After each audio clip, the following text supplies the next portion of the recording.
Hey, everybody. Welcome to another episode of the Mile High Game Guys board gaming podcast. I'm your host, Adrian. I'm Zach. And I'm Jeff. And we're coming to you this Friday with a top 10. Ish. Ish. As always, ish. Yeah, I mean, there's going to be 10 spots. It's going to be like, 30 games each, like 90 games total. Yeah, sounds about right. And I'll have 10 of those, and you'll have the other 45 each. Correct. Yeah. Correct. Yeah. It's just Yeah, going to yeah. average to 30. Yes. Traditional Mile High tradition. We try and be the most whenever possible. So Yes. This time for our top 10, we are going to be doing top 10 cooperative games following hot on our discussion of cooperation and board gaming. It's almost like we planned that. Yeah. It's funny how that worked out. Almost. Almost. I look forward to seeing how you fit 18XX into cooperative. Like, we cooperate to buy all of these stocks from each other. I used track laid by other players. Yes. That's how I did it. Yep. I'll go into more detail when we hit the 18XX section of my list, which is like 4 games. So it starts at 10 and ends around 1, I believe. yes. That's your... Yes. But no, we unlike our discussion, which focused on cooperation in gaming, for this we did, I think, all do cooperative games. Yes. Did you guys do any semi-coops? Yes. No. Okay. I don't think I have any semi-coops on my list. Full co-op for me. I did some semi-co-ops. Cool. And some that are sometimes semi-co-ops. Yeah. Without too much preamble, we can kind of jump in here. I'm sure we all have some honorable mentions, games that did not quite make the list. Zach, let's start with you.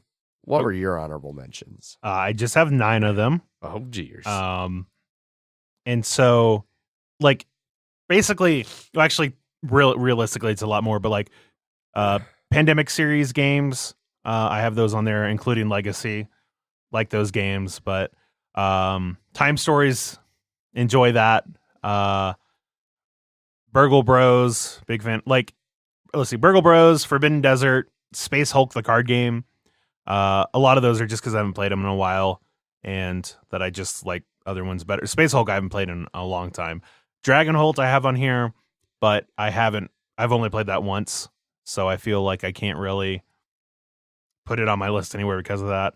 And then my only game in my entire list that isn't a cooperative game at all is Between Two Castles. Just because you're cooperating with the people to the next to you, and you both want that castle to do as well as you can. But the people on the other side of those people, fuck those people. Fuck those people. And also probably fuck you with those people. But because it's not really cooperative, it's collaborative. Yeah. But I feel that that would have been a good one to talk about. I know. In the episode. I'm really mad that I forgot to talk about it. Didn't we? No, we definitely didn't. That would have been great in the emergent cooperation, collaborative sort of thing. So, but yeah, those are my my favorite thing honorable. In that game is when you're like, I feel like my castle to the right is doing really, really good. I need to build up my castle to the left. And then the end game scoring happens, and the castle to the left scores twice as much as the castle to the right. Like, oh, I clearly misjudged. Yeah, and so our castle gets fucked. Thanks, Adrian. Yep. Right on. Jeff, how about you? What do you have for honorable mentions? Right now it's only 3. Black Orchestra, which I like a lot. It's sort of kind of replaced the Pandemic-esque in my stuff, except like Iberia, basically. Yeah. XCOM, which kind of like that thematic app-based, but there's some other thematic app-based co-ops on my list that I'd rather play, but I still like it. XCOM's a really good one. And the Exit games, that puzzle solver cooperation. Okay. For my honorable mentions, I put Exit and Time Stories both on here because although I really like I like the idea as a whole, and I like some of the individual things of them, just as a blanket, I didn't think it quite made my list. I could have almost pulled like one Exit game in particular or like one Time Stories episode and put them on the list, but I decided to just throw them into honorable mentions. Pandemic Legacy, I threw down in my honorable mentions. I really, really had a great time with Pandemic Legacy, but the fact I'll never play it again kind of hurts it from being on my list. Yeah. It always feels weird trying to put a Legacy game on a list. Yeah. Because you're like, it was a great experience, but I'm not going to be able to do it again. Yeah. So Well, I mean, technically you could, but I wouldn't play. Even all the ones I've really enjoyed so far you're like, Zach, you want to play Pandemic Legacy Season 1 again? Probably. Like, there's very few instances where I could see myself doing that. Yeah. I would like to finish Season 2 at some point, but It's been a year. it's Yep. seeming unlikely. And then my last honorable mention, getting back on track a little bit here. I got shit for the last time I included this on one of my actual lists, so I moved it to honorable mentions because it would just be the top one for sure. It's D&D. Not quite a board game, apparently, in some people's eyes, but it's definitely full of cooperation and collaborative storytelling and everything, even if you look at it as a 1v-all, with the DM being the one, which it shouldn't be, but I love D&D. It's currently one of my favorite gaming things that I have going on in my life right now, and it's a whole bunch of cooperation. We'll just start raising like $11 million to make a show. And I would fucking love to. I am so envious of Critical Role right now. They are living the dream. But with that wraps up the honorable mentions. I think we can just dive immediately right into the lists. Let's start off with number 10. And let's start with you, Jeff. What is your number 10? my number 10 is New Angeles, because it is pretty much the only game I can think of that did a semi-co-op well. There's not many of them that do. I like semi-co-ops just about as much as regular co-ops, but they're so rare and trash most of the time that, like, Dead of Winter's not going to be on this list. But that one was a ton of fun. It played fairly long. It was like three and a half hours. Yes. But we were at, like, I think we played it at Factotum. So we were at a brewery and tons of fun. Mhm. Probably the last time I saw Pork Chop. You didn't see Oh, that's right. You broke your leg. That's why. Didn't you see the anniversary? Oh, no. No, you were I busy. didn't. Yeah. Busy in a hospital. Busy spending $67,000. Yes. But yeah, New Angeles was like light enough mechanically, and I mean, it had all of those different gang factions and stuff that you weren't like, you cared about some of them, but not others, but you also didn't want to just let them rampage because everyone can lose if you lose control of the city. Right. So yeah, it hits number 10 for the semi-co-op done right. Gotcha. Right on. Zach, what about you? What is your number 10? All right. Well, I just want to go ahead and start this off right. Jeff has named one game. I'll go ahead and name 10. Okay. The Exit game series.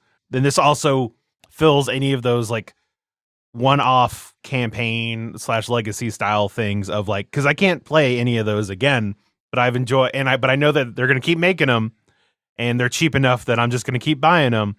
And I think they do because there's a quote unquote time constraint, just the fact that you're being timed while doing it, and they keep having inventive new ways to doing it.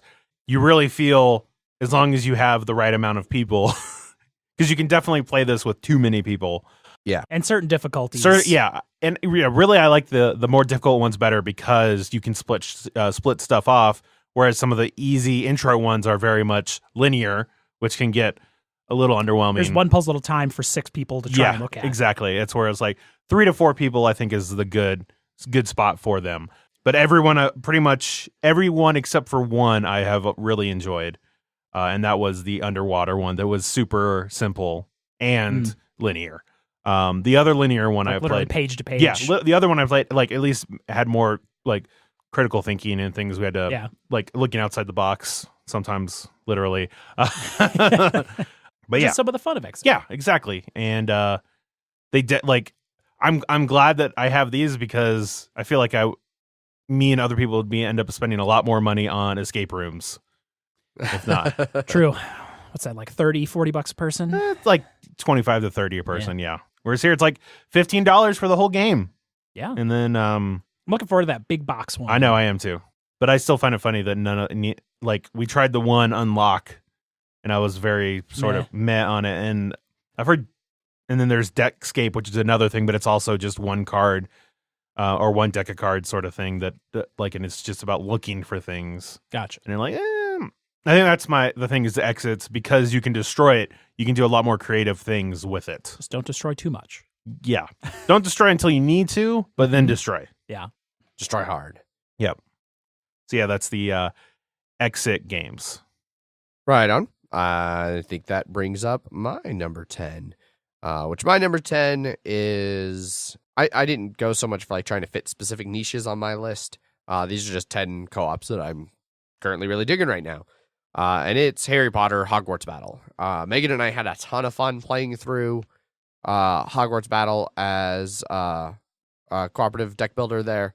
It's a little light there in the first 3 years, but then it rapidly picks up and is actually by the end a pretty solid deck builder.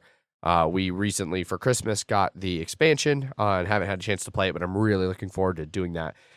It's a really relaxing deck builder for Megan and I to play together. I talked in the co-op episode, a lot of the co-ops I like the most are ones that I can just play 2-player with her when we're just wanting to relax and do something together. And Harry Potter was perfect for that. We both really like Harry Potter. She loves Harry Potter. And so it fit us thematically, it fit us mechanically, and I really liked it. So Harry Potter Hogwarts Battle is my number 10. I even picked that up over Christmas for like $18. Nice. Just to have it in the back pocket in case I have to teach someone how to play deck builders. Yeah. No, it's fantastic for teaching somebody how to play a deck especially builder who's if never they played them. and then just bringing in someone who likes like the Harry Potter franchise. Yeah. It's a great game for that. Yeah. Indeed. Next up, we have number 9s. Let's start with you on the 9s, Zach. What's your number 9? My number 9 is Mansions of Madness 2nd edition, but also the like Arkham Horror 3rd edition sort of thing. Just that sort of that it's gonna be Mansions of Madness 2nd edition, but that's like I don't have Arkham 3rd, but it's part on of the list. Yeah, it's basically for my Cthulhu style thing. What's the specific Arkham Files? Arkham Files, yes. But yeah, for here it's the cooperative is sort of We're going to talk about it later. Okay. How about that? Or do we not want to do it that way? Because you did your list more based on certain I don't know. niches. It's always like I don't know. What do you feel, Jeff? I mean, it's also on my list. Well, I know that's why I'm asking. What do you feel? Why don't you save your opinions for later? Okay. Because you could have multiple conversations on our lists based on your twos. Okay, sure. Yeah. All right. But yeah, those are on there. Mansions in Arkham. Yeah, Mansions of Arkham. More for the story-based thing than thematic instead of co-op. Like cooperative sort of basic Okay. in that, but I see what you mean. Yes. My number 9 is The Grizzled. Also, mine? my number 9 is the Grizzled. Okay. And mine's number 8, so we can just Okay, cool. wrap that all up. We'll just go all the way to number 8 on Zach's. Yeah. All right. So The Grizzled, it's a fantastic game. It's hard.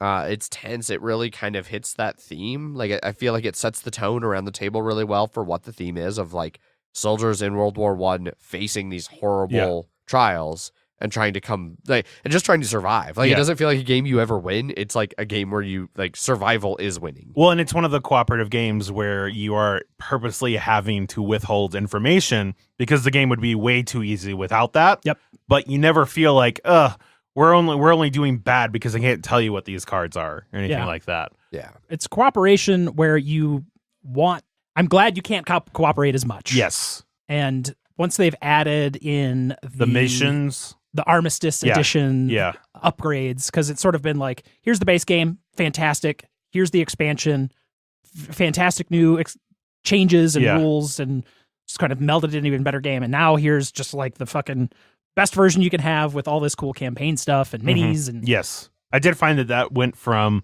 just cards to cardboard minis or cardboard standees to minis. Like they just kept upgrading that. Yeah. Painted minis too. Yeah. Little hit or miss on some of the paint, but Depends on the copy. yes. But overall, Yeah. Grizzled's fantastic. I need to throw it back. I need to throw it back into my bag just so we can play it some more because it's great. I think one problem with having the Armistice edition It's is bigger. It's a lot bigger than because you could hold the base game and the expansion in the base game box. Yeah, So, and it's because you have those chapters of the campaign exactly. and stuff you want to split off. Yeah. It took it from a nice little pocket size, like skull size box to a Regular game. Yeah. Yeah.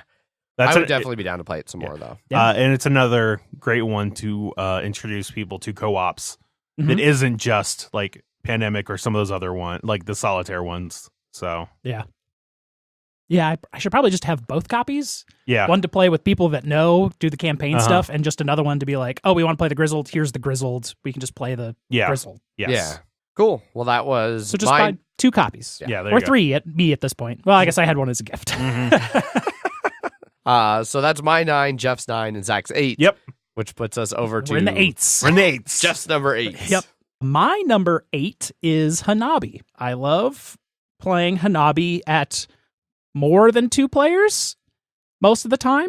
Yeah. And it's got the... Hanabi is on mine. Okay. So And it's don't on talk mine. too much. Okay. I like it. Okay. Then that brings us to my 8. Yes. My number 8 is Betrayal at the House on the Hill. That on anybody else's? No, because I feel If we played Legacy more, it probably would have been.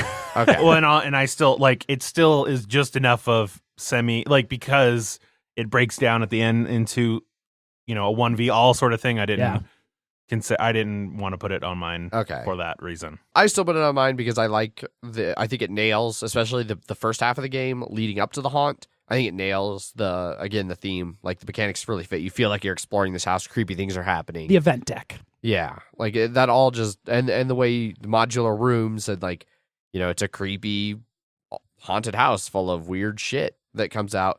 And then even when it does switch to the haunt, I think it does a really good job of the way the betrayer leaves with the book and has to go read about what their new goal is, and then everybody else now sits around, they read from their portion about what the new goals are, and then you're immediately trying to work together and plan on how to beat this betrayer, the haunt.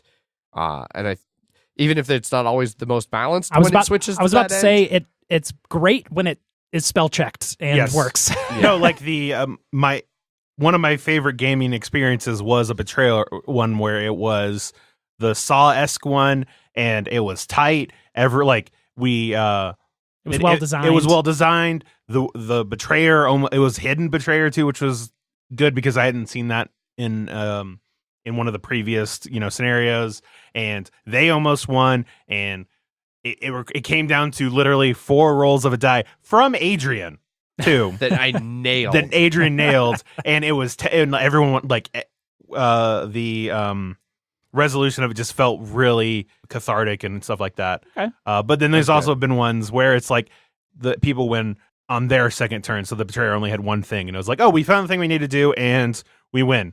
And it's like, oh, okay, well, that was sort of it. Or isn't there somewhere you're like, it's like now you have to go get coffee for your office or something weird? Yeah, like I've seen some really weird like non-horror-y ones in there. I don't think I've ever noticed. That's mostly been out of the expansion. Oh, yeah.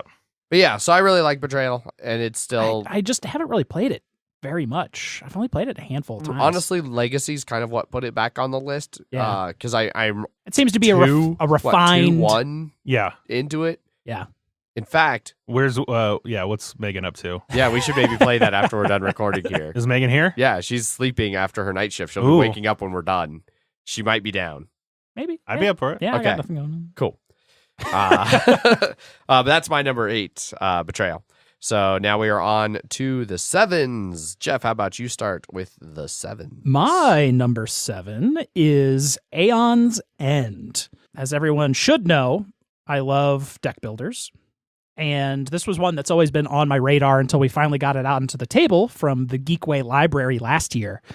And I immediately fell in love with it due to its, even though it doesn't have the trench style that I always enjoy, but it had the initiative mechanic was super cool, where it was a randomized initiative between players and then the boss going, how the bosses were hard but not impossible. And then you had the Dominion style tableau purchasing and no shuffling. You just sort of flipped over your deck. A whole bunch of cool new deck building mechanics on top of it also being a cooperative, like all versus the game boss sort of mode, with a really cool scaling for health and all that kind of stuff. Super liked it. I kind of want all of it, but it's daunting. Right. It's a game I don't own, but I sort of know people that also have everything. So it's sort of hard to be like, I want to buy all of it. Or I can just be like, we should play Aeon's End, and then we'll have all of it. Because I agree with everything you said. I really enjoyed it when we played it, and I think it had a lot of really cool mechanics. I'd actually forgotten about that. You just flip your deck over, you don't shuffle it, which leads to some really cool things where you've got a cool combo coming up. It makes the deck building, I think, in some ways a little bit more strategic.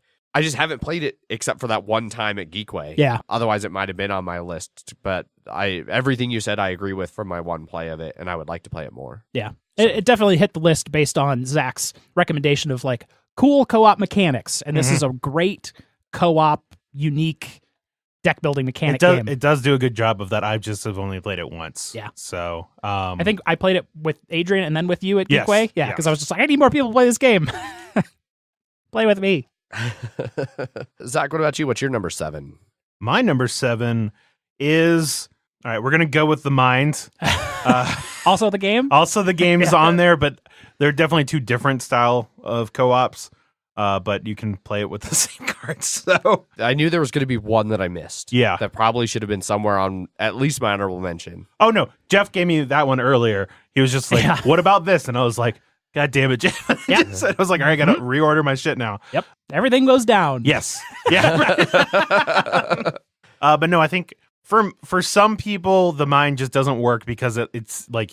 People have like, what's this game? Exactly. No, because it's 100%. Like, if I just told you, it's like, hey, it's a game where everyone's playing the cards, they're just trying to play 1 through 100 or varying amounts of it, and you just don't say anything. You're like, how does that work? And the game doesn't work until you play it. And I've just had a lot of fun with it. Even, like, I hadn't played it in a long time because I was just like, oh, I want to play the game now. But then this past Wednesday, I played it, or last Wednesday. And I was like, no, I still really enjoy this with new people and with people I've played before. It just, as long as you don't try and game it too much, because they're like, people like, oh, everybody just count 1 to 100 in your head, which 1, everybody's going to be doing that slightly different. Yep. 2, that's also like, don't cheat. It's cheating. Just don't fucking cheat at games. Don't be a fucking cheating piece of shit. Yeah. Don't ruin shit. Yes. But yeah, it's, I really enjoy it. And, I certainly enjoy the game more with the new art than the old art. Oh, 100%. Yeah. But I like that you can get one of them and then you're good on either one. Yeah. Like, well, I don't know if there isn't enough. It's easier to play the game with the mind than the mind with the game because of like the shurikens and the health and stuff like that. But you can figure out shit. Yeah. Too. Yes. Yeah. Yes. I do like that the art on the game changes every 10. Yes. Which is cool. Uh-huh. Yeah. Both really good games. I like them both. And cheap. Yeah. $10-ish dollars. Yeah. Somewhere around there. Yeah. Cool. That brings my number 7 up. And my number 7 is Forbidden Desert, which could also maybe get a / Forbidden Sky if I'd played it more. I just haven't played it enough to really say that. It's another one that I really like. I increasingly find that for me, most of what I like for intro games, like if I'm playing with new players, are co-ops. I don't have too much of an alpha game problem, especially with new players. I think I do a pretty good job of letting people experience things on their own. And I would say the alpha game comes more in games that might take a little longer, that you have a little more investment is, where this one at like 30 to 40 minutes, probably not going to have that same investment. Yeah. Right.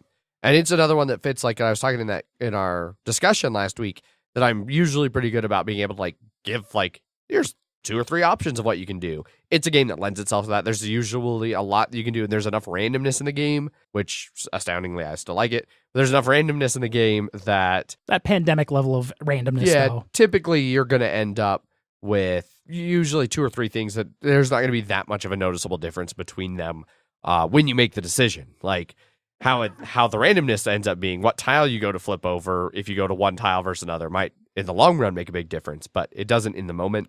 But it's easy to set up, easy to explain, and plays like Jeff said, 30 to 45 minutes at a game night even. So real accessible. Yeah, that's another great still intro. Fun, still tense. Yeah. Like it. Whereas I think like Forbidden Island, just a little bit too low on it. Yeah. Like, on the too intro. Simplistic. Yeah. For me to still find enjoyment. Yes. And then Forbidden Skies sort of just really ramps it up. Well, and I just haven't played it enough. I could see that if I owned it and played it more, that actually being in that spot. Yeah. But I haven't. Yeah. But that moves us over to the 6s. So I'll start 6s. I haven't started a number off in a little while. Are we ready to talk about Mansions of Madness yet? No, it doesn't seem like it. Jeff hasn't mentioned it yet. No. Well, I didn't know if you were going to be like, it's my number 6, and then we could just talk about it. But incorrect. Okay. That's also, I saw that was what was next on my list. I was like, we're probably not talking about this yet, so I'll just throw it out there. So that was my 6, Mansions of Madness. We'll talk about it a little later. Zach, what's your 6? My number 6 is basically Flatline, but also includes Kitchen Rush and XCOM and just the time-based ones. I totally forgot that XCOM was time-based, Yeah. too. Yeah, no time-based resolution things for trying to do your things, and I think that works really well in a cooperative sense, because you can't alpha game when you're like, I only have a minute to do anything, so fuck off with what you're doing. I got my own shit to deal with. But I like them better than I did like Escape or Fuse, even, because they are just always always real time, and I liked having the planning phase, but then the real time phase, so people can be like, we should focus on this, but then when it's time to actually do this stuff, like nobody can give you any real notes on the shit because you're just too busy trying to do it on your own. And I was glad that Andrew or that Kaiser tried to, or wanted us to start playing that again. So, because I forgot how much I liked that game. Yeah. I think that was when we were hanging out at Bullshit Paul's. Yes. That got brought out. Yes. But XCOM, after an exit game, I think. Yeah, XCOM got mentioned, and Kitchen Rush, same thing, except just from the more food Euro-esque sort of one. I don't know. Certainly more hectic out of them. Yes. That one has just a little bit too many moving parts at 4. Whereas I think Flatline has worked well at pretty much all the player counts that I've done so far. Yeah, I really like XCOM. Like I said, when Jeff mentioned it during the honorable mentions, it's been a great game, especially as a fan of XCOM, the computer game. As am I. But it fits. It just has too many, like, I want to play with this bit, I don't want to play with that bit, and you just don't have that option. Yeah. And then Kitchen Rush, I still haven't played since like the one time we played it. But I did also really like Flatline when we played it. Yeah. So I like both Fuse games. I have very I rarely... do like Fuse, but I liked it better. I liked it better once they started doing the planning and then time-based phase, because it's easier for newer people, I think, than the just real time where everyone's just like go go go, and you're like, I don't know what I'm supposed to do. Like you can help them in the planning phase, to make it more reasonable. Yeah, I agree. Jeff, what's your number 6? My number 6 is Battlestar Galactica, with the Pegasus expansion, specifically. So you can throw somebody out of an airlock. Absolutely. It needs that. It's a great semi-co-op, trying to figure out who's who, and the election, it's sort of like the deepest of the semi-co-ops, where it is higher on the list than New Angeles, which did semi-co-op best, but this one is definitely the most game in there. You have to deal with all of the civilian ships and then all of the battle stars and nuking things. And it's got the really cool, like, color-coded card skill system in there. It's fun switching teams mid-game. This probably would have been where Dead of Winter would have been, had Dead of Winter been generally better. So it's... New Angeles did semi-co-op the best, but this is my favorite semi-co-op. I guess if that makes sense. Okay. Fair enough. Yeah, because you can run into some problems, like some player-oriented problems of in Battlestar Galactica, where like someone could screw something up and be like, oh, well, that sort of just kind of ruins the next 3 rounds until the next Cylon comes out, as we have just shot the last one out of the airlock. Right. And I'm sad that it's gone for some unreasonable amount of time, because it's not in print or anything anymore. It's gone away for some unreasonable price. You can still find it reseller. Right. Still like Battlestar Galactica. No, it's a long. Yeah. For me, it was always what I got out of it was I could do in like the Resistance or anything like that. The social, like for me at least, the things they added to make it more of a game, I was like, not that interested. But I know, understandable. I know other people really like it. Yeah. So. It also suffered for me because I give 0 shits about the theme. Yeah, I'm not exactly a big Battlestar Galactica fan or anything, but I enjoyed the first couple seasons. I have watched no Battlestar Galactica. Yeah. I have not watched a single episode of it, so the theme is completely lost on me, you know. Yeah. Wait till we play The Expanse. I've at least watched some of The Expanse. Okay, all right. I haven't. And I want to watch more. I've liked what I've seen. I just need to actually sit down and watch it. But no, let's move on to 5s, because we're in the top half already. Zach, what is your number 5? Hanabi. Hey. We'll still talk about it Yep, a little bit That's later. what I thought. But I agree with Jeff. I really like it in non-2-player environments. We're going to have a debate That's later. fine. I think 5. I'm fine playing with 5, but I feel like it's too much. 3 to 4 is the spot for that. So, Jeff, what's your number 5? My number 5 is Time Stories. I didn't specify any particular modules. I just sort of like basically everything about the co-op and how it works. It's got really cool time travel. You're going through all of these neat different themes, and they all change, and all the art's great, and the mechanics at the core of it are solid. yeah. And it feels like playing a different game every time you play it. Yeah, especially with the different art, with the different focuses. Like the first one is about like sort of exploration. The second one's more combat based. The third one is more like getting the right combinations of things. And doing some actual detective work and keeping clues together. Yeah, I do like how each one did feel different. Yeah, very enjoyable. Yeah, I really can't wait to get to I want to say a new Endurance. not Operation Expedition Endurance. I don't want to say a new one just came out as well. It did. The last Madame. the Last of the White series. Yes. So we'll see how that transitions to Yeah. going over to the blue eventually. Still got a ways to go. Yeah. Okay, that comes back around to me, I think, with my number 5 being Robinson Crusoe. We'll hear about that later. Okay. Yeah. I figured we would. Yeah. So, all right, that's the 5s. We are now on to the 4s. I feel like this one will be talked about later, so I'm going to throw that out there for me. Kingdom Death Monster? No. Oh, okay. No. Fuck off. No. Legendary Encounter Aliens. We'll hear about that later. Okay. Yeah. So those are my 5 and number 4. Zach, what's your number 4? My number 4 is Mechs versus Minions. And then a little bit of, well, no, we can include that one in a different one. Oh, God. Great. No, but I really like the programming that this game has. Just like I liked it in Robo Rally, except that this one, it stays around each round. So you have to, you're just making just bigger and bigger circles. And you're like, I have to plan around this circle. And that other people are making bigger and bigger circles. And I have to plan around these bigger circles. And I do like, we went a couple through the campaign, and then I started the campaign over again with Paul, Wes, and Kaiser, and it was just as enjoyable the second time doing those things because You sort of discover the puzzle. Yeah.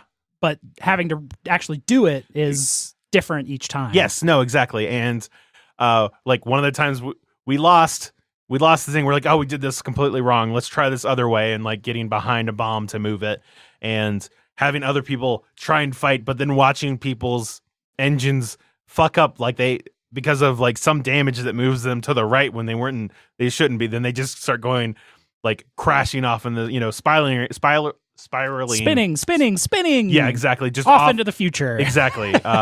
It is a lot of funny moments of just watching someone just like, hey, we just killed like 20 minions and you're just doing circles behind it where they're clearly nothing. And like, just shooting fire. Yeah, I'm trying my best, man. See, that's what I hated about that game is like, because even when I didn't get caught, when I was the guy killing 20 minions, then we'd lose because somebody's thing got like, I liked the idea of the programming sticking around. I think that was an interesting idea, but in practice, it just regularly led to it feeling like, well, we're stuck. Like, we can't do anything right now because Zach's off in a corner spinning around, shooting his flamethrower in the opposite direction of the bad guys. Well, that's why you play with me and Paul, and people get made fun of enough to correct themselves into the right thing. You just felt bad. We mocked them. Mocking is what is I what didn't fixed feel it. bad. It was frustrating. Well, It was it's frustrating. Dude, I'm kicking ass over here, and we're gonna lose because you're spinning in circles. Yeah, needed to be more mocking. Fixes behaviors easier than anything else. I don't think that would help me enjoy the game more. And child rearing. Yeah, 100%. Anyway, on that bleak note, Jeff, what's your number 4? My number 4 is Arkham Horror 3rd Edition. Can we talk about it now? Yes. Yeah. Talk about It Arkham was Horror. not going to be on his. No. This is definitely my favorite of the cooperative thematic that tells a story. You go through the story. You have various actions. You're trying to clear off the disaster of a board. You have cool different variable scenarios that you go through. You have a ton of different cards, which for the base game, the little city cards, not enough quite yet, but that will be fixed, I'm sure, in the inevitable expansion. But the chaos token, what is the one that goes on the center called that I'm losing my mind trying to think of? The one that changes, that opens a portal in the center of the city area. Oh, yeah.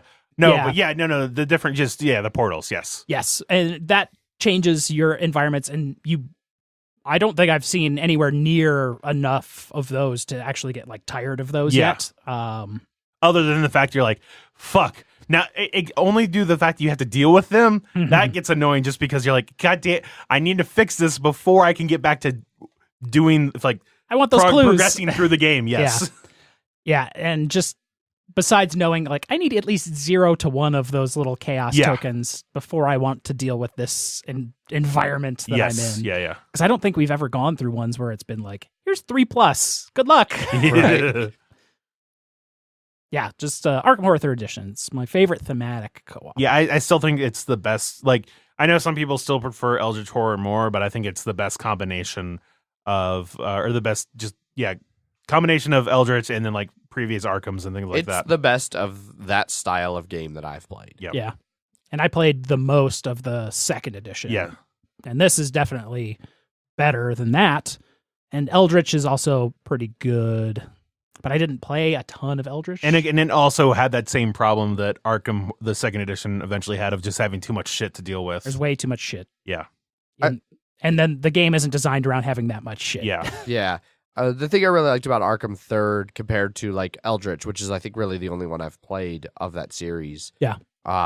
It also feels more constrained from a time perspective. Like, so it's not a 4-hour endeavor. It's like we can realistically get through this in an hour or two. Arkham 2nd was definitely an endeavor. Yeah.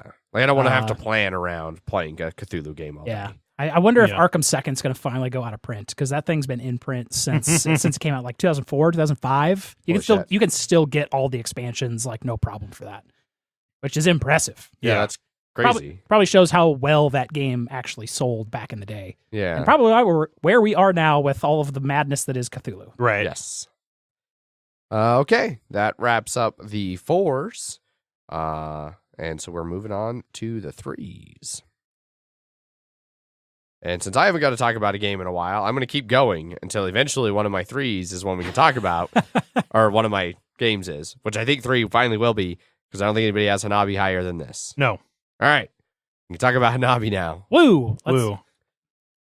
So I really like Hanabi, again, going back to the 2-player cooperative games that I can play, like with Megan or like Ant at the condo. It's a small deck that is easy to take around, so I can just pretty much always have it with me to bust out at a moment's notice if I'm hanging out with the people who like Hanabi. Tight. Very tight. Mine, 2 of the scoring tokens have been replaced with a John Elway Pog and a homemade Iguana Pog. Because Did you cut them to size at least? No, they're full Pog size. Clues. They're the big clues. So, Raging clues. Raging clues. But I really like it. I like especially playing it with somebody who really knows the game, and like playing at a kind of a high level where there's a lot more to read into a clue. Like you can trust that somebody's clue actually means something, that it's not just a guess clue or like, oh, I don't know what to do with this clue, so I'm just going to tell you something stupid. Like, you know, it can be frustrating when you get it wrong. You're like, well, clearly that clue probably meant this. And then you play and you're like, oh, nope, it clearly did not. Yeah. I do like how as you play the game more and more and you play with people who have played the game more and more, that you can get higher and higher level clues. Like, you know, because when you teach someone new, teaching someone new, you're definitely like, all right, you know, you have to go in with certain expectations. But like with, you know, and I was playing with Paul once and it was just like, he had to, you know, he had 3 2s and like he had a red, blue, and a green, and he could play the red and the blue, and he had the green, but he had a green that was fucking it all up, and it's just like, all right, well, here's the green one. And so he was able to deduce that it's like, okay, well, the other two ones that I have, I can play, but this one I can't. And then Jeff misheard that, and then on his turn, he's like, this is a red one. And we're like, God damn it, Jeff. That's because Dan Diebolt came over and started chatting with me. So I missed like 2 turns of like clues and stuff. Yeah. And didn't... We were playing with the deluxe edition as well, so I didn't know what his process meant, how he had them laid out. Yeah, I've played with the deluxe once. I think it makes it too easy. It definitely makes it easier. It makes it easier, but I know for me, like only because I had played with it once, is that I'm used to when I'm having in cards in my hand, always knowing what those mean because like I'm actively engaged with them. Whereas like I had things set up and then I looked away for a second and then I looked back and I'm like, why do I have these set here again for? Ruh-roh. Like the first time I played the deluxe edition was at Geekway out of the library. And I think we did like a 3 or 4 player, like all suits. Yeah. And got a perfect. Nice. Yeah. I definitely easier. Yeah. I mean, I prefer the card one over the deluxe only from the sense it's so much easier to play with the cards, like bringing it to places and things like that. But I do enjoy playing with the deluxe as well. Now, you had mentioned, Zach, earlier when you started talking about it, that you prefer playing it with more people versus a 2-player. Yes. I definitely prefer it as a 2-player. Well, I know that. You need the right people to play 2-player. Yes. Like, I mean, I'm not going to just play 2-player with a rando. Yeah. Like the 2-player that you enjoy it at is like super high level where you don't get that much enjoyment out of it at pretty much any other level except to get someone to that level to then have those cool high level 2-player games. Yeah. No, like I played 2-player with Ant and I think I had one beer. I was like, this is too much. I've had too much alcohol to pay attention to this. Yep. See, whereas I could play with Ant like 3 beers deep and still mostly keep up. You're a grizzled whiskey veteran, condo veteran. No, yeah. And I think it's that like I don't want to focus that much on this game. Yeah, and that's fair. And sometimes like that's not what you're looking for a light little card game you can keep in your car and bring out at a bar. Yeah. It's like I feel like the other person just staring into your soul, and I'm just like, oh, I can't handle it. I think that the deluxe edition with the tiles would actually be the exception to that. I think that one I would actually rather play with. I think that could be the one that would get me back into playing it with newer players in a bigger group because it is a little bit easier. So it's not like you need to play to get a high score. You need to play really well. And it introduces the idea of keeping track of things in some kind of cohesive way without doing a crazy hand management thing. The Hanabi meta, you would call it. Yeah. But I think that's Hanabi forever. Hanabi, real good. My number 3. Jeff, what's your number 3? My number 3 is Mansions of Madness 2nd edition. Zach, do you have it any higher? That was my number 10. Oh, that's right. That's right. Or number 9, sorry. Yeah, it was my number 6, so we can talk about it now. Hooray! Yes. Mansions of Madness forever. Yeah. For my list, I just had Mansions of Madness because I do also really like 1st edition. But I think 2nd edition really is tight. It's better. I hate to admit it, but I think it's better. I didn't really put any 1 versus all games on here, so that's probably why. I have kept my 1st edition stuff just because, just to have it. You could go back to it. I could go, but I'm not. No. I would always rather play the 2nd edition than the first. Unless there's some scenario that you read about that's like, oh, you should definitely play this one. Yeah. Like, I'd rather just play 2nd edition. I mean, I feel there's just so many quality of life improvements that. But you can also use all of the monsters. No, I mean, everything that I could use from 1 is now 2nd edition stuff, basically. Yeah. Do the 2nd edition monsters couldn't work in 1st though, right? No, not how they are. You'd have to get certain things, because you didn't know what each one of the monsters, like what their health was, until you damaged it, and Mansions is got a phenomenal app system in there. It's I think my favorite app-based board game. I would agree with that. Second only barely by Star Wars Imperial Assault's apps. There are 2 campaigns they have in there. Their app-based ones are super cool, and the only reason they don't really hit it is because there's only like 2 of them right now. Right. I wish they had like each one is like 5 scenarios Yes. each, but they don't have the depth that I think Mansions of Madness really has. Yeah, I think the only reason this was so low was just that the cooperation was very secondary to what I get out of this game, of just the puzzles and figuring out shit. And then like The variability of sometimes there's real detective work, Yes. and sometimes there's just talk to the people enough to have the thing marked off in your exactly. book. Yes, yeah. It definitely it was already pretty great back when we reviewed it, and when it just had the first base game, basically. Yeah, there are like 5 scenarios in total. And then all the expansions have just added more cool, weird, awesome Yes. mechanics to it. More, interesting. Different fire. Different fire. Fire you need lore to put out, not just Yeah. agility or whatever. Yeah. Yeah, no, it's really good. I think it both first and second nailed the storytelling side of things, and that really showed. Like in first, being a 1v all, that the moderator, I don't remember what they called it. I don't remember either. Overlord, Overlord. something Couldn't- master. I don't know. If they tried to play it as a competitive game to stomp the investigators, they easily could. Yeah. You know, it almost was more like a DM role in D&D, where you're wanting to kind of balance, keeping it difficult, but keeping the story moving. Yeah. And I really like that, because it was, before I played D&D really regularly, it was like a lot of the same things I like about D&D, Mhm. and that kind of working together to tell a story. You know, I remember like anytime I was the overlord in that, like trying to think through the choices, because it'd usually be like, set up A or B, A or B, A or B, in like 3 different categories. It's like, which one makes for the coolest story? Like, how can I make this a cool story? Yeah, scenario 1, 2, or 3. Yeah, and I really dug that. So, and I think that was really the last like 1v all Fantasy Flight really did, because That I think wasn't an app. Imperial Assault was before Mansions. Yeah, yes. No. No, No I think Mansions 1 was before. Imperial Assault. I'm sure Google will. Yes. I think Zach Confirm. might be right, actually. Yeah. But it was towards the end of that for them. Before it's an app. Yeah. And switching to the app really brings that storytelling side of it home. Like I'm with you, Zach. It doesn't seem as much like a cooperative game as it does like we're all experiencing this story together. Yeah. So real good. Mansions of Madness. Yes, Second edition. Especially because we've been playing it more. It's finally Yes. after all like 4 expansions or 3 Yeah. big box expansions. Yeah. We've got 2011 for Mansions, 2014 for Imperial Assault. Yep. So Imperial Assault's probably the last gasp.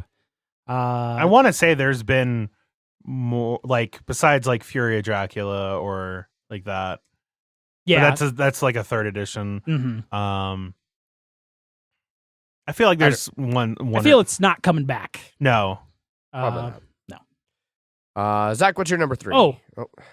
Mansions of Madness, also sometimes a semi-co-op. Yes. You're not wrong. That was the reason it got here. Yeah. That was my reason. I was like, if you go insane, there's all those cool little. Now you get a personal objective. Yeah. And you may or may not be an enemy of everyone else you've been playing with since the game started.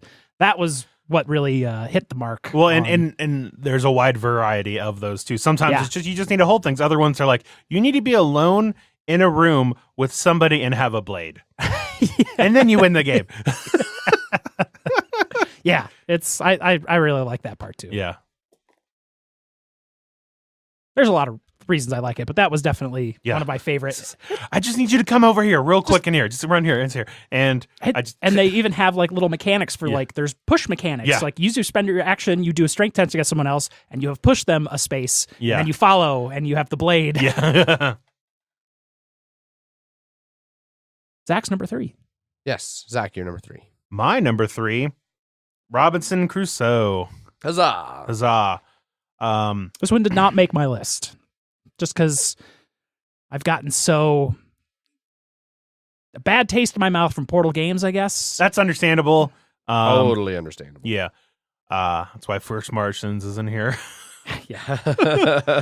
But no, I thought they did a really good job with the sort of adventure feel of it, but I like you are literally cooperating with people because you can go out and do, because you have almost so much time during the day, and you're like, well, I could split my time doing these two things and have a chance or I can spend all of my time doing this, or I can spend some of my time doing this, and then Adrian can help me over here. And sometimes certain things require, it's like, even if I spent all of my time doing that, I couldn't do it. Adrian, I need you to come help me. And that, there's definitely like with all the different roles, you have the explorer who wants to go out and do certain things. The cook is good at, making food. The whatever is good at making like items and things like that. And I really like certain exploration things that you like, certain choices that you make only on your own. You just like look at it and you're like, I'm either dealing with this or it's going into the deck to come back. All right, well, it's coming back later. Yeah, guys, we get to deal with my bad decision here a little bit. Yeah. And I like the different scenarios. They felt very different. Yep. Very. Yeah.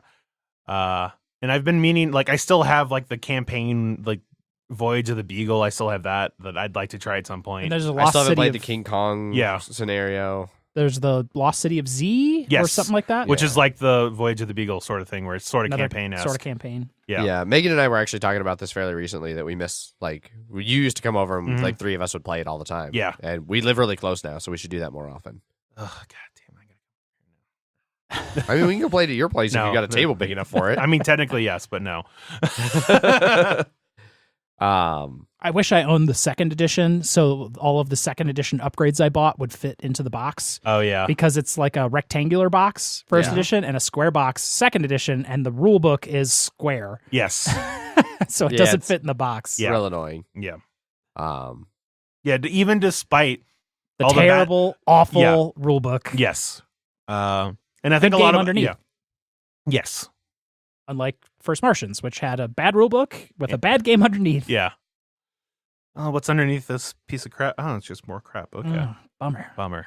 Yeah. We've still only given it the strange try. Yeah, but I don't want to. Yeah. I'm okay not doing it again. Megan and I played it when she was in Gallup. I took it down there, and we actually had a decent time with it. But that was over a year ago, and we've already forgotten all the rules that we had to like look up in 1,000 different honestly, places. that's what it is. Like, maybe it would be better than, but I don't think like, you gave it another try and you're like, oh, it's not bad. Okay. Well, I didn't play in the fabled strange debacle. No, I understand that, but I'm just saying, even like you guys played it and it wasn't bad, but it was you're like, I really enjoyed that play. Exactly. And there are other games I would rather play that give me that feeling. Yeah. Like, I would rather play Robinson Crusoe or, any other games that may be mentioned later. Yeah, I don't know why I still have it. Because you couldn't sell it for crap. Because it's been on sale for like $12 exactly. or something insane. Yeah.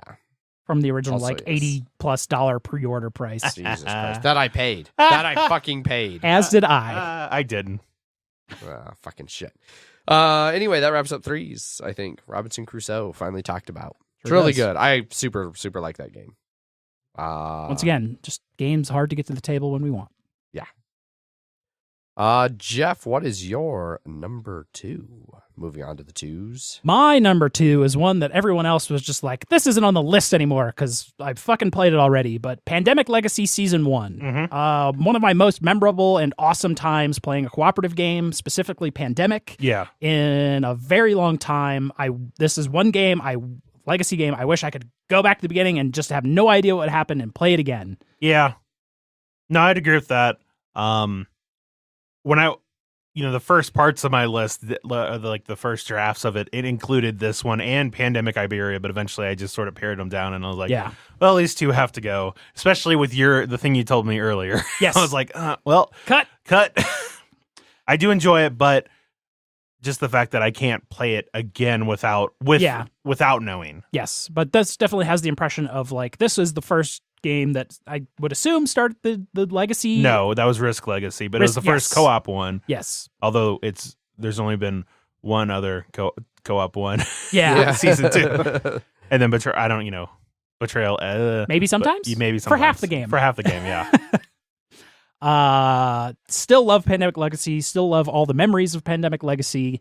Definitely some of the most fun I've had in a co-op. Probably one of the co-ops I've played the most. I mean, you played like 14, 16 games or something out of that.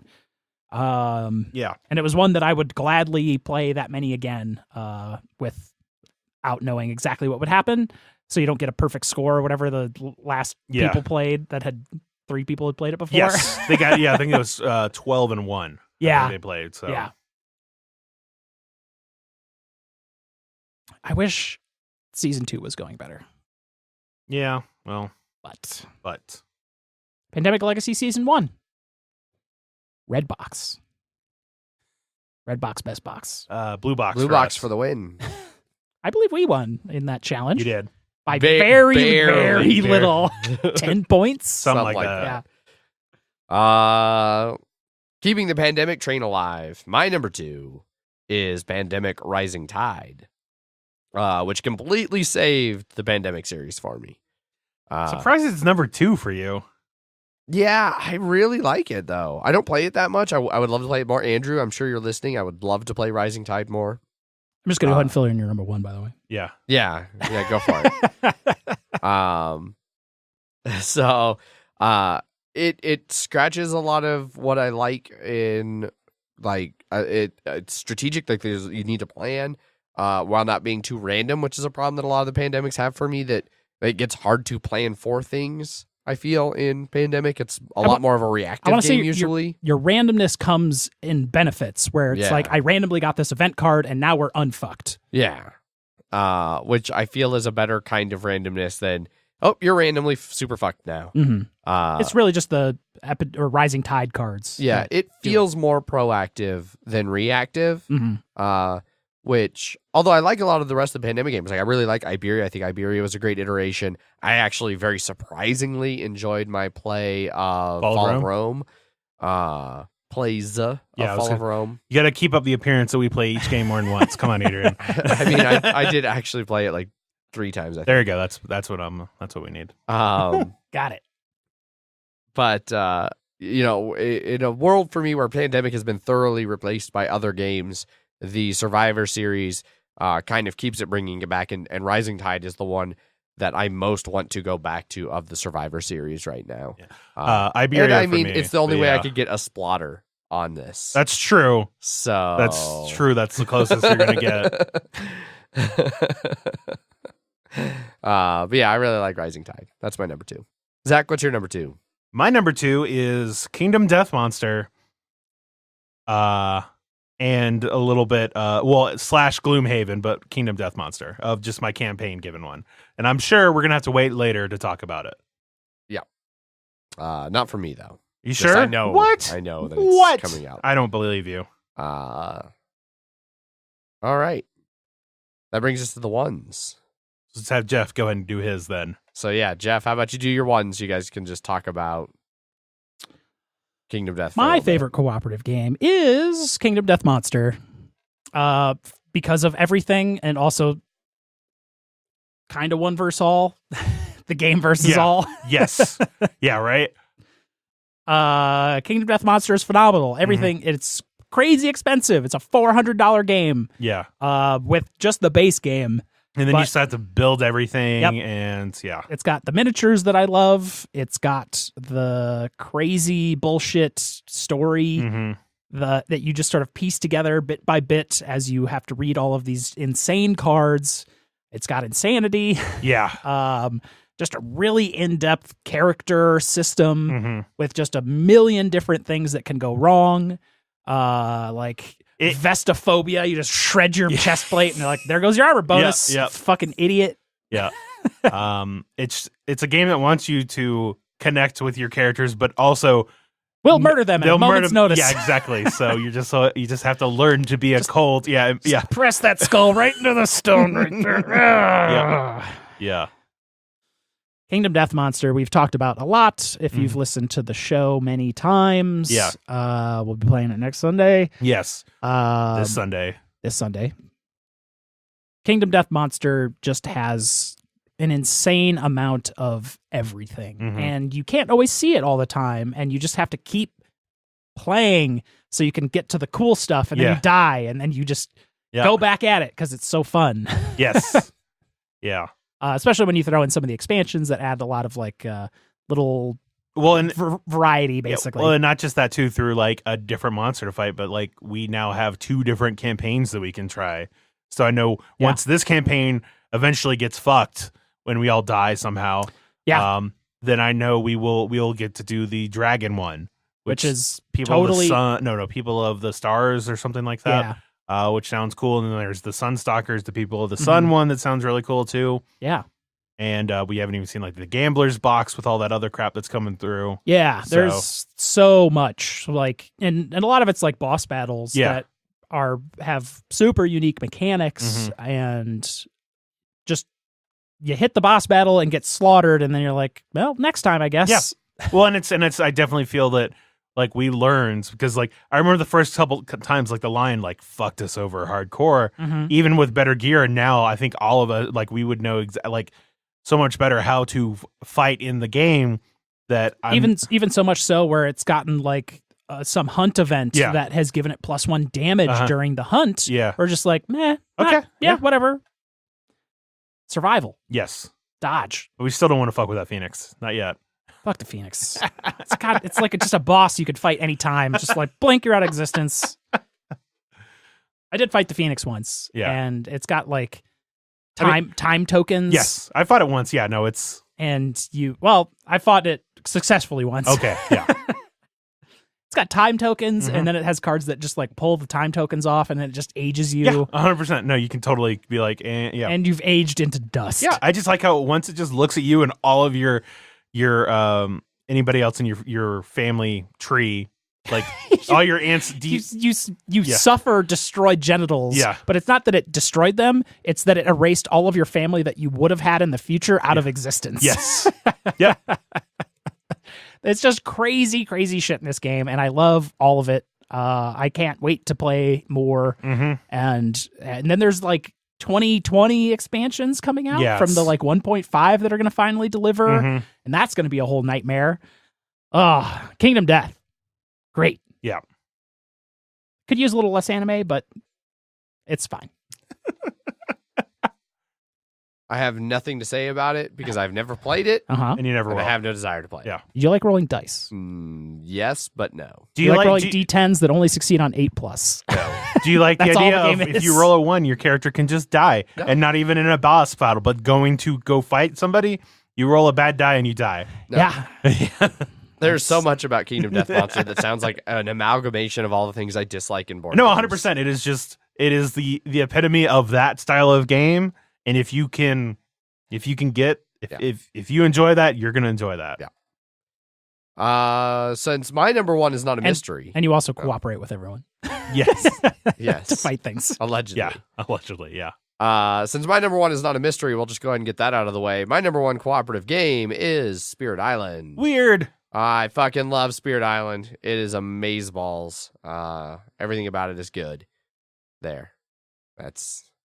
it's the culmination of what I've been saying a lot for where I like cooperative games. I really like games that I can play 2-player with Megan. It hits that perfectly. It is the kind of more Euro style cooperative games that I really like this, Robinson Crusoe, some of those other games that really feel like they hit some of the things I like in worker placements, resource management games, strategy games. Spirit Island brings that. It's got a ton of variability and customizability, and like whether you're playing with adversaries or whether you're playing at whatever difficulty, or if you want to throw in scenarios, things like that, that really add a lot to it. It is just a great game that I have a whole bunch of fun with, exploring all the different asymmetrical spirit powers and abilities and what ones work well together and what ones don't. It feels tense and hard and difficult, but still like something you can win. You're not just fucked randomly. Unless it's those event cards. Yeah, the event cards I haven't been as big a fan of, mostly due to one really bad experience with them, but I still not completely sold that I'll never play with them again. So, I don't know. We'll see. Spirit Island overall, though, real good. Zach. And the mystery. What is your number one? My number one is Legendary Encounters Alien. There it is. And I think a lot of it. So, the game that I forgot about was Kingdom Death Monster. Like when I was looking through the thing, it just whatever reason, like I went through like the first 1,000 games and I just missed it whenever I was going through. And then so Jeff's like, "Hey, what about Kingdom Death Monster?" And I was like, "Fuck, all right." Put it in. Originally it was like number 5, and then like as we're getting closer to it, I'm like, "No, it needs to be higher. Let's just shift things down." It was number 3. We got closer to 3, and I was like, "No, I'm going to shift it up again." But I felt it was good at 2 because 1, I think, has a bit of just that nostalgia factor for me. Because even though I grew to like co-op games before it, like through Pandemic and some of the other ones, I feel like Legendary Encounters Alien was like one that just made me really love cooperative games. So it just has a bit of that nostalgia element for it. But I think I from hearing what Legendary was like before it, I think they made a number of great changes of making it fully co-op instead of like cooperative, but there's a winner. The fact that you can help people in other people's turns, like it makes you more engaged when it's not your turn. Mm-hmm. The fact that each one of the different scenarios felt very different, like Alien felt very different to Aliens. Aliens felt very, very different to Alien 3 and then Alien Resurrection. Yeah. And the thing I liked about that too is they all felt very, as somebody who loves the Alien franchise, Yes. they felt very reminiscent of the movies. Yes, You know, definitely. they hit key story beats along those that kept you engaged. Yes. As you can see, a lot of the times I like co-op games tends to be when the theme meshes well with the mechanics. Yeah, So it's weird how theme can really help a game. it can really help a game. But anyway, I've brought a lot of people who like, you know, one of our friends, Nick, who never really plays board games. Like this is one of his favorite ones because it's got like the Alien franchise has a lot of love. Like there's a lot of people that love it. And I think this does a great representation of it. Like you were saying, It's got 4 very different scenarios. yes, it is hard, but it's not unjustly hard. I don't think. At certain player counts. Yes, at certain player counts. And I think they did. I mean, I think they did a good job with the Predator one too. But the Alien one will always be my favorite of those. It seemed like it leaned on like, here's this bonus mode where you can also play as the Predator. Yes, Yeah. exactly. It felt more of like 2 halves of a game. And I'd be interested in trying the Predator one, but then it becomes like co-op with a winner because you're trying for the most trophies. Right. And so I was like, that's not really what I'm here for. But no, I just, it's one of my favorite deck builders, even though I do wish, you know, like a lot of deck builders, you know, I wish there was more culling that you could do and stuff like that. But I think it makes sense. And it still has a decent amount. Yeah. Because each of the scenarios have different cards that you're playing with. Yeah. So, Real good though. yeah. I super love it. I just haven't played it enough. Honestly, that's one reason why like I haven't played in a while is just because it's heavy, because it has expansion. Bulky. It's bulky. It's a bulky game. And I think it's also in my Predator box right now. It's got some mass. Yeah. I haven't played it as much since I left my brother and my mom my copy after they both really liked playing it in St. Louis. And then I'm sure they haven't played it since I left it. I have Alien, Predator, and the Alien expansion. And is there another expansion that they announced? There's coming out, Yeah. for Alien, I think. no, Yeah, for Alien, but it's Covenant, Alien Covenant. That's right. Yeah. That's our top 10s. They are all done. A couple unanimous. Grizzled was on all of the lists. Grizzled was, Mansions of Madness was, Hanabi was. I have gone through and Okay. ranked Go for it. our rankings of what we have that are combined and made a top 6 Mile High Game Guys best cooperative list. Gotcha. Number 1 is Hanabi. Okay. Number 2, and this is based off where they fell in the list Yes. as well. Obviously, yeah. All Yeah. three, like it being on all of ours, and then highest, The highest yeah. average on all 3 lists. Yeah. Mansions of Madness, 2nd edition. Okay. The Grizzled. And then another like 4 through 6 based on ones that fell on 2 of our lists. Which was followed by Kingdom Death Monster, Robinson Crusoe, and Arkham Horror 3rd edition. That is a solid list of 6. Yeah. Yep. I'll even grant Kingdom Death a spot on that list. Solid list of 6. Came in at number 1 and 2 Yeah, on 2 of our lists. exactly. So Yeah. Yeah. Glad I was able to keep it off of there. Yeah. Didn't even have to give it an honorable mention. No. Yeah. I'm sure if you like, I'm sure he was ready to like, if you had even flirted with it on, it's an honorable mention, it's going on fucking top. Yeah. Your honorable mention counts as a 12. The average is still number 1. Yeah. None of the honorable mentions were part of that list. No, I so. didn't think so. Okay. But now that we've talked about our list, let's jump over to some listener feedback over on the BGG thread and see what listeners thought of some lists. Okay. Ready when you are, Zach. Take it away. Come on, Mike. All right. This is from Mike Jones. Look at you, Zach, rebelliously eschewing the episode's traditional interpretation in favor of your own that doesn't necessarily fit, but is still an interesting conversation nonetheless. You're like the MHGG Sam Healy. If I watched more Dice Tower or any Dice Tower, Right. I would probably get that more. Yeah. First, it really disappoints me that in the co-op discussion episode wherein Adrian intentionally mispronounced the game's genre numerous times. When Coup was brought up, he decided to forego the opportunity to mispronounce it. It said Coup. COUP. Yeah. I should have. Coup. You did bad, and you should feel bad. Now into actual game-related bullshit. I agree. Sherlock Holmes, Consulting Detective, The Thames Murders, and other cases is one of the deepest, most engaging, and enjoyable game experiences I have ever had. The world of each case is lovingly crafted, and overall is simply wonderful. In my opinion, it is the best cooperative gaming experience out there. Now, I've played this once, but we didn't have a great time with it because Paul forgot to tell us basically The objective of the game? a little bit of that Okay. we could go talk to the person, the suspect That was in jail? Yeah. And so when he was reading it, we sort of missed it, and so we ended up going this weird tangent, and then the answers like shit we didn't even know was in the reading. But I had heard that one was not a great one for it or something like that, I think. Okay.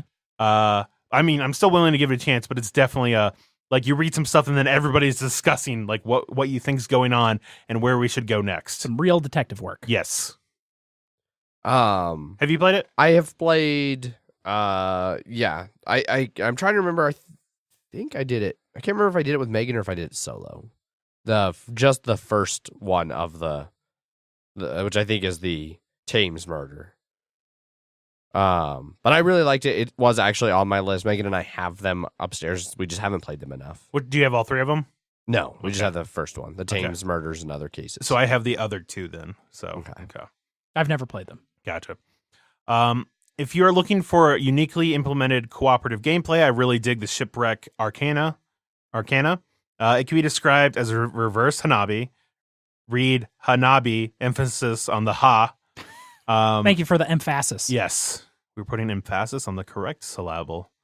As the active player is giving clues about the card in their hands to the teammates who must guess it from those clues. Go fish. Codenames Duet deserves recognition for probably being better than the original of which it was based. Vlada Chvátil and Scott Eaton tweaked the original game design in a really interesting and compelling way. I did like the demo I did of Duet at Origins last year. Still not played Duet at all. Yeah. For me, as of right now, Just One was like my favorite implementation of that style of, guessing things. But I haven't played Duet, which I know turns it to just cooperative. So, together in the category of weirdly themed 2-player only co-ops that dramatically restrict communication because of course they do, is And Then We Held Hands and The Ravens of Shahashri are weird and good. I've heard of And Then We Held Hands. I have too. But I have never heard of the Ravens of 3 Sahashri. Yeah. And also pretend I said something interesting about Team Up and Just One. Lastly, Witness might be out of print, but it is a super cool 4-player only cooperative memory/deduction game that I just spent 10 minutes trying to explain here, only to fail miserably and give up. Just look at what Shut Up and Sit Down said about it. The video review is on the front page of the BGG entry. I remember watching that review, and it seemed interesting enough. It's sort of like you're trying to figure out shit, and then you sort of whisper it to another person, and then they're trying to figure out stuff, and then it whispers to another person, like sort of telephone sort of thing that seemed interesting.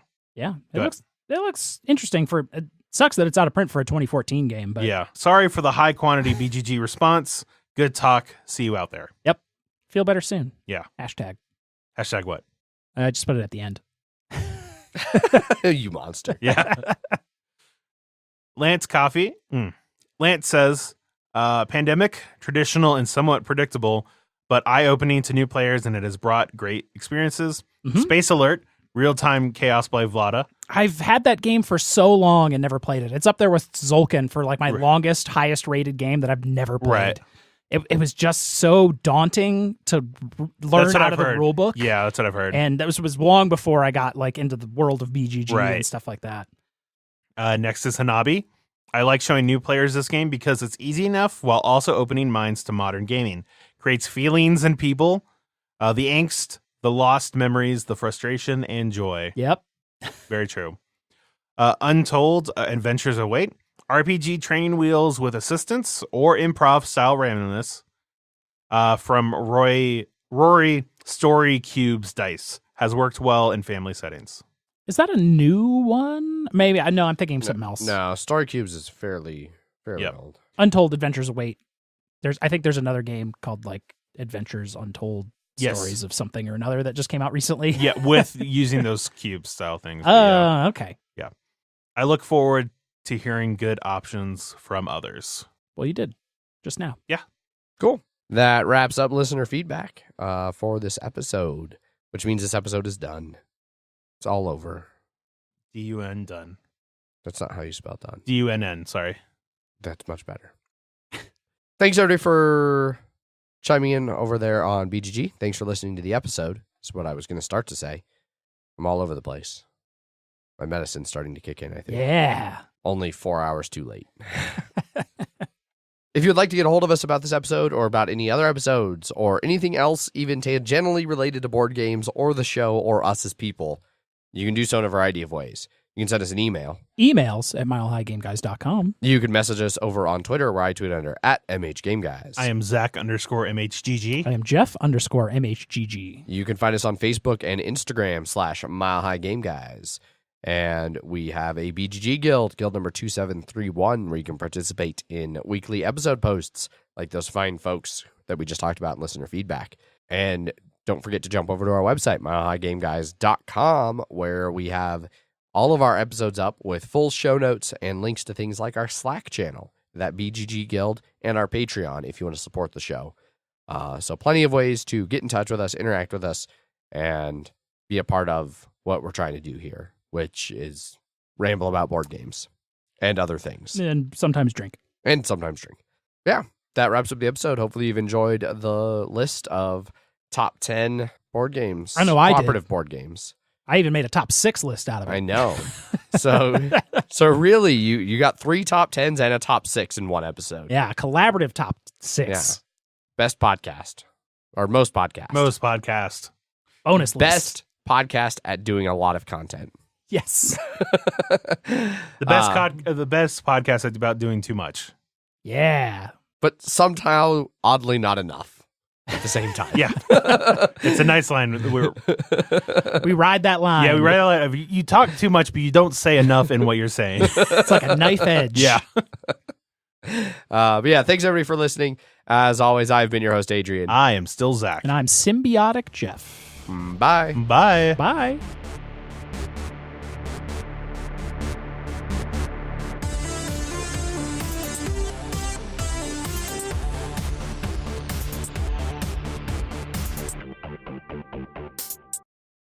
Honestly, for a second, I was like, "What game were we talking about?" For whatever reason, I think because he mentioned Robinson Crusoe, like that. I was just like, "What Crusoe scenario is this?" Exactly. Sorry, and I'm just drawing a blank on what they're called. Punchboard Media, where we all bring something to the table. Pull up a chair at punchboardmedia.com.